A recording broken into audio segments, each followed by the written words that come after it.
Madame LeBlanc, the situation relating to the missing senator's daughter, as well as the eldritch corruption, has become more complex.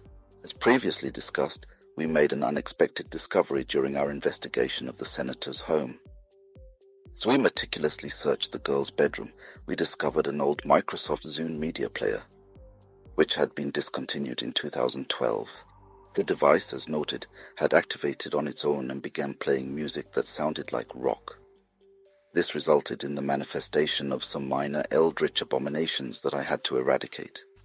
At that time, I ordered the rest of the team to equip themselves with tactical kits and prepare for any unknown threats that might be lurking in the surrounding forest.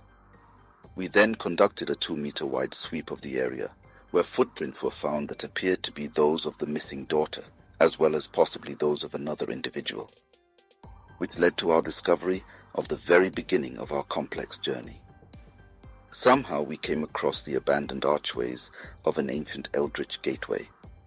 Without our augmented vision, this would have appeared as an old boulder, or as we know, would have led to disorientation for a normal individual.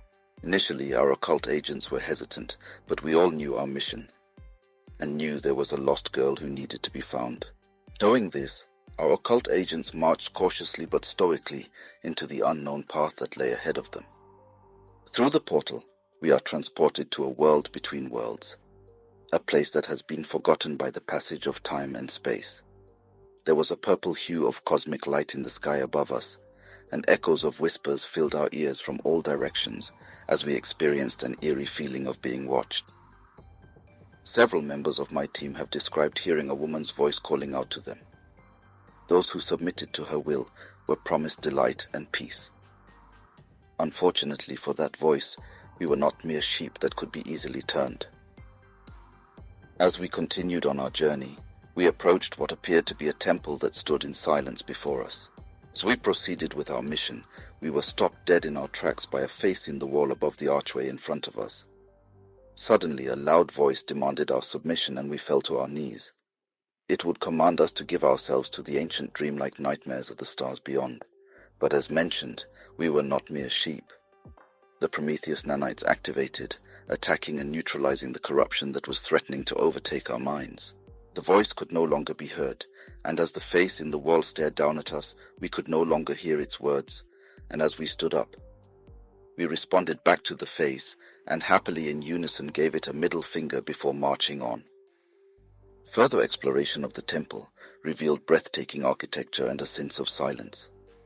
After the Prometheus nanites went to their work in our heads, we were only able to hear silence. It was impossible for us to imagine what sounds, whispers or calls these temples held within their sacred walls. In the absence of those nanites, we are certain we would have fallen that day. Upon entering a massive chamber, we found ourselves surrounded by an eerie sense of both grace and dreamlike beauty.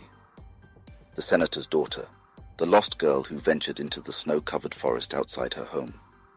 She watched us with a look of fear and pure madness in her eyes as she floated in front of us with a power only seen in nightmares.